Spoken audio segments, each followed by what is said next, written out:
सुधा, तुम्हारी इसी बात से तो मेरी सारी हिम्मत, सारा बल टूट जाता है। अगर तुम अपने परिवार में सुखी होती तो मेरा भी साहस बंधा रहता। तुम्हारा यह हाल, तुम्हारा यह स्वास्थ्य, यह असमय वैराग्य और पूजा, यह घुटन देखकर लगता है कि क्या करूं, किसके लिए करूं। मैं भी क्या करूं चंदन। मैं ये जानती हूँ कि अब ये भी मेरा बहुत ख्याल रखते हैं, लेकिन इस बात पर मुझे और भी दुख होता है। मैं इन्हें संतुलित नहीं कर पाती और उनकी उपेक्षा खुलकर भी नहीं कर पाती।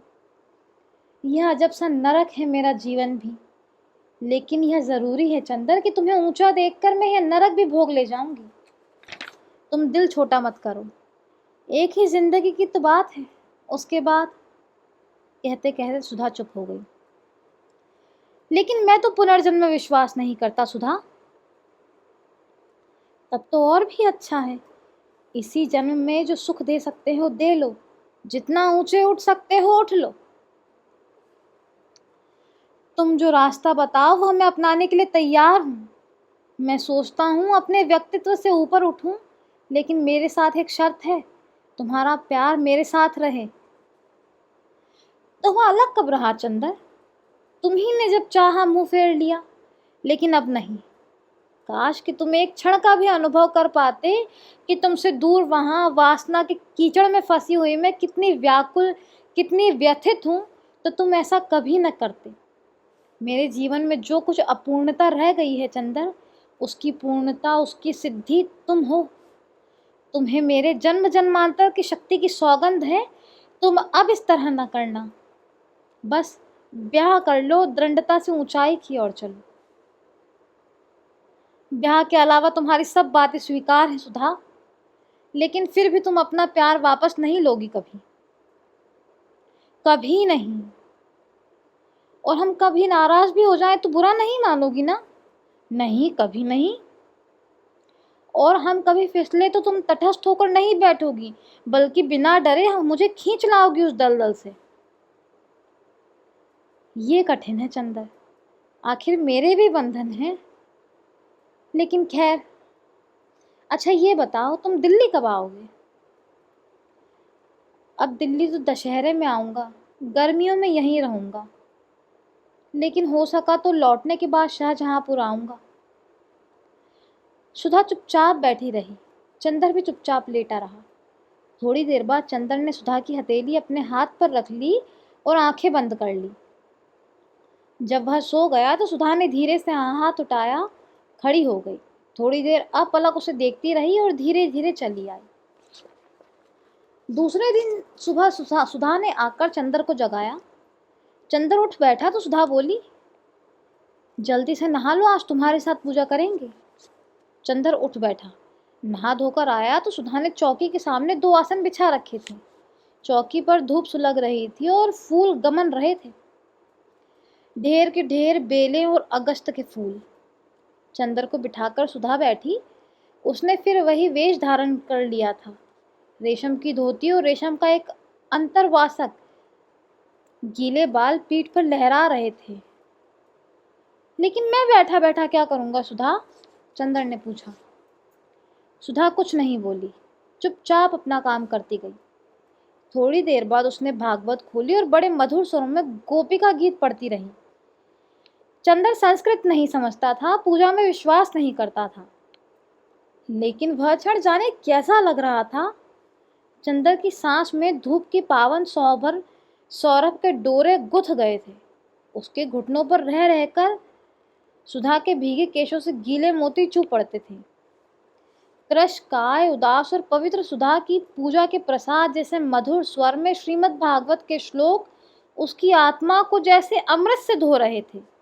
लगता था जैसे इस पूजा की श्रद्धान्वित वेला में उसके जीवन भर की भूलें, कमजोरियां, गुनाह सभी धुलता जा रहा है।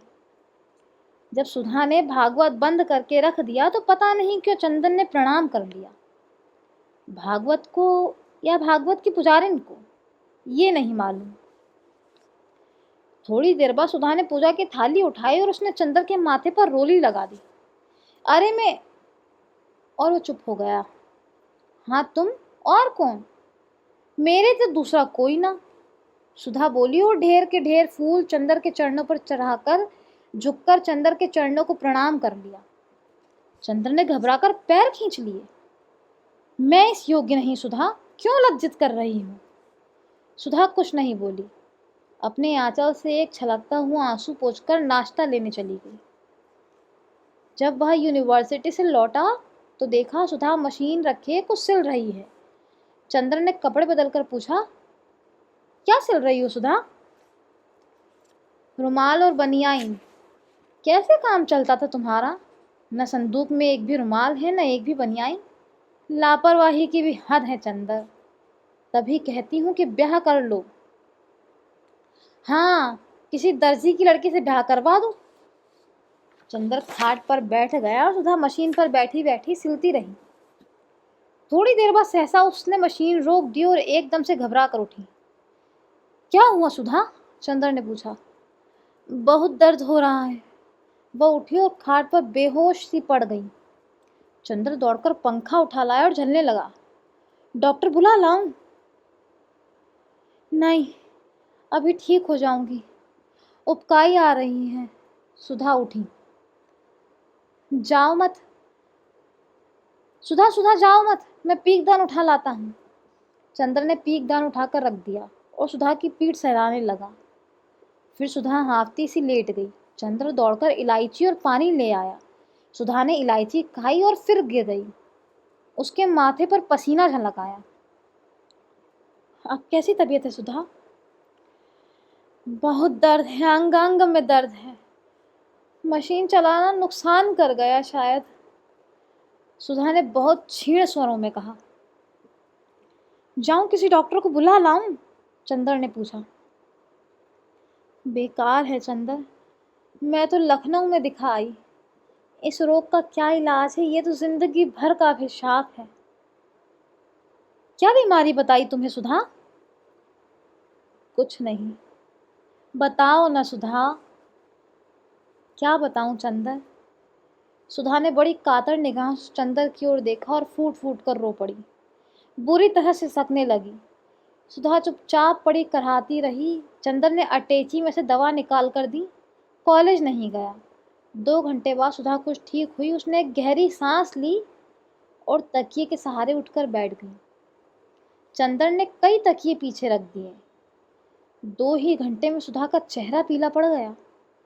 चंद्र चुपचाप उदास बैठा रहा। उस दिन सुधा ने खाना नहीं खाया, सिर्फ फल लिए। दोपहर के 2 बजे भयंकर लू में कैलाश वापस आया और आते ही चंद्र से पूछा, सुधा की तबीयत तो ठीक रही है ना? यह जानकर कि सुबह खराब हो गई तो वह कपड़े उतारने के पहले सुधा के कमरे में गया और अपने हाथ से दवा देकर फिर कपड़े बदलकर सुधा के कमरे में जाकर सो गया। बहुत थका मालूम पड़ता था।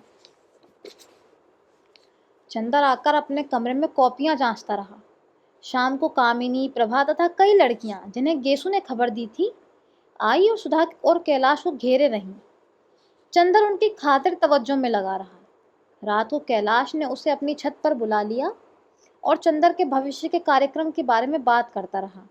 जब कैलाश को नींद आने लगी तब वह उठकर लॉन पर लौट आया और लेट गया। बहुत देर तक उसे नींद नहीं आई। वह सुधा की तकलीफों के बारे में सोचता रहा। उधर सुधा बहुत देर तक करवटें बदलती रही। यह 2 दिन सपनों की तरह बीता और चला गया। कल वह फिर चली जाएगी, चंद्र से दूर, न जाने कब तक के लिए। सुबह से ही सुधा जैसे बुझ गई थी। कल तक जो उसमें उल्लास वापस आ गया था वह जैसे कैलाश की छां ने ही ग्रस्त कर लिया था। चंदन ने कॉलेज के आखिरी दिन था। चंदर कैलाश को ले गया और अपने मित्रों से, प्रोफेसर से उसका परिचय कराया। एक प्रोफेसर जिनकी आदत थी कि वह कांग्रेस सरकार से संबंधित हर व्यक्ति को दावत जरूर देते थे, उन्होंने कैलाश को भी दावत दी क्योंकि वह सांस्कृतिक मिशन में जा रहा था। वापस जाने के लिए रात की गाड़ी तय थी। हफ्ते भर बाद ही कैलाश को जाना था, अतः वह ज्यादा नहीं रुक सकता था। दोपहर का खाना दोनों ने साथ खाया। सुधा महाराजिन का लिहाज करती थी, अतः वह कैलाश के साथ खाने नहीं बैठी। निश्चय हुआ कि अभी से सामान बांध लिया जाए ताकि पार्टी के बाद सीधे स्टेशन जा सकें। जब सुधा ने चंदर के लाए हुए कपड़े कैलाश को दिखाए तो उसे बड़ा ताज्जुब हुआ, लेकिन उसने कुछ कहा नहीं। कपड़े रख लिए और चंदर से जाकर बोला, अब जब तुमने लेने देने का व्यवहार ही निभाया है तो यह बता दो, तुम बड़े हो या छोटे? क्यों? चंदर ने पूछा। इसीलिए कि बड़े हो तो पैर छू कर जाऊं और छोटे हो तो रुपया देकर जाऊं, कैलाश बोला। इस पर चंदर हंस पड़ा। घर में दोपहर से ही उदासी छा गई थी। न चंदर दोपहर को सोया, न कैलाश, न सुधा। शाम को पार्टी में सब लोग गए। वहां से लौटकर आए तो सुधा को लगा कि उसका मन अभी डूब जाएगा। उसे शादी में भी जाना इतना नहीं अखरा था जितना अखर रहा था आज उस पार्टी में जाना। मोटर पर सामान रखा जा रहा था तो वह खंबे से टिककर खड़ी रो रही थी। महाराजी ने एक टोकरी में खाने का सामान बांध रही थी। कैलाश ने देखा तो बोला, रो क्यों रही हो? छोड़ जाए तुम्हें यहीं? चंदर संभालेगा ना? सुधा ने आंसू पोंछकर आंखों से डांटा। महाराज जी सुन रही हैं कि नहीं? मोटर तक पहुंचते पहुंचते सुधा फूट फूट कर रो पड़ी और महाराजी ने उसे गले से लगाकर आंसू पोंछने लगी। फिर बोली, रोवो न बेटिया, अब छोटे बाबू का ब्याह कर दे तो 2-3 महीना आए के रह जाओ, तो हार साथ छोड़ी है कि ना? सुधा ने कुछ जवाब नहीं दिया। वो 5 रुपए का नोट महाराजिन के हाथ में थमाकर आ बैठी। ट्रेन प्लेटफॉर्म पर आ गई थी। सेकंड क्लास में चंदर ने इन दिनों इन सभी का बिस्तर लगवा दिया था। सीट रिजर्व करवा दी थी। गाड़ी छूटने में भी घंटा भर की देर थी। सुधा की आंखों में विचित्र सा भाव था। कल तक की दृढ़ता, तेज उल्लास, सब कुछ बुझ सा गया था और अजब सी कातरता आ गई थी उसकी आंखों में। वह चुप बैठी थी। चंदर से जब नहीं देखा गया तो वह उतरकर प्लेटफॉर्म पर टहलने लगा। कैलाश भी उतर गया। दोनों बातें करने लगे। सहसा कैलाश ने चंदर के कंधे पर हाथ रखकर कहा, हाँ यार, एक बहुत ज़रूरी बात थी। क्या? चंदर ने बोला। इन्होंने तुमसे बिनती के बारे में कुछ कहा? कहा था, चंदर ने कहा। तो क्या सोचा तुमने? कैलाश ने पूछा। मैं शादी वादी नहीं करूँगा, चंदर ने कहा। यह सब आदर्शवाद मुझे अच्छा नहीं लगा। और फिर उससे शादी करके सच पूछो तो बड़ी बात करोगे तुम चंदर। उस घटना के बाद अब ब्राह्मणों में तो वर उसे मिलने से रहा और ये कह रही थी कि वह तुम्हें बहुत मानती है। कैलाश ने चंदर को समझाते हुए कहा। हाँ, लेकिन इसका मतलब ये नहीं कि मैं शादी कर लूँ। मुझे बहुत कुछ करना है। अरे जाओ यार, तुम सिवा बातों के कुछ नहीं कर सकते, कैलाश ने कहा। हो सकता है। चंद्र ने बात टाल दी। वह शादी तो नहीं करेगा। थोड़ी देर बाद चंद्र ने पूछा, इन्हें दिल्ली कब भेजोगे? अभी तो मैं जिस दिन जाऊंगा उस दिन ये दिल्ली मेरे साथ जाएंगी, लेकिन दूसरे दिन शाहजहांपुर लौट आएंगी। चंद्र ने पूछा, क्यों? अभी माँ बहुत बिगड़ी हुई है। वह इन्हें आने थोड़ी थोड़ी देती थी। वह तो लखनऊ के बहाने में इन्हें ले आया। तुम शंकर भैया से कभी जिक्र मत करना। अब दिल्ली तो इसीलिए चली आए कि मैं 2-3 महीने बाद लौटूंगा। फिर शायद सितंबर अक्टूबर में ये 3-4 महीने के लिए दिल्ली जाएंगी। You know she is carried. हाँ अच्छा, हाँ यही बात तो है। ये पहला मौका है।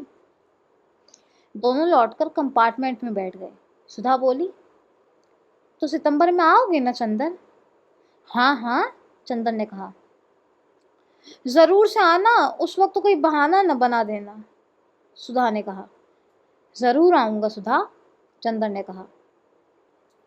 कैलाश उतरकर कुछ लेने गया तो सुधा ने अपनी आंखों से आंसू पोंछकर झुककर चंदर के पांव छू लिए और रोकर बोली, चंदर, अब बहुत टूट चुकी हूँ, अब हाथ न खींच लेना।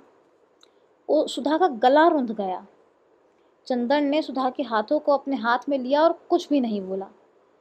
सुधा थोड़ी देर चुप रही, फिर बोली, चंदर, चुप क्यों हूँ? अब तो नफरत नहीं करोगे? मैं बहुत अभागी हूँ मेरे देवता। तुमने क्या बनाया था और अब क्या हो गई हूँ। देखो, अब चिट्ठी लिखते रहना, नहीं तो सहारा टूट जाता है। और फिर वह रो पड़ी। कैलाश कुछ किताबें और पत्रिकाएं खरीदकर वापस आ गया। दोनों बैठकर बातें करते रहे। यह निश्चय हुआ कि जब कैलाश लौटेगा तो बजाय बंबई से सीधे दिल्ली जाने के, वह प्रयाग से होता हुआ जाएगा। गाड़ी चली तो चंदर ने कैलाश को बहुत प्यार से गले लगा लिया। जब तक गाड़ी प्लेटफॉर्म के अंदर रही, सुधा सिर निकाले झांकती रही। प्लेटफॉर्म के बाहर भी पीली चांदनी में सुधा का फहराता हुआ आंचल दिखता रहा। धीरे धीरे वह एक सफेद बिंदु बनकर अदृश्य हो गई। गाड़ी एक विशाल अजगर की तरह चांदनी में रेंगती चली जा रही थी।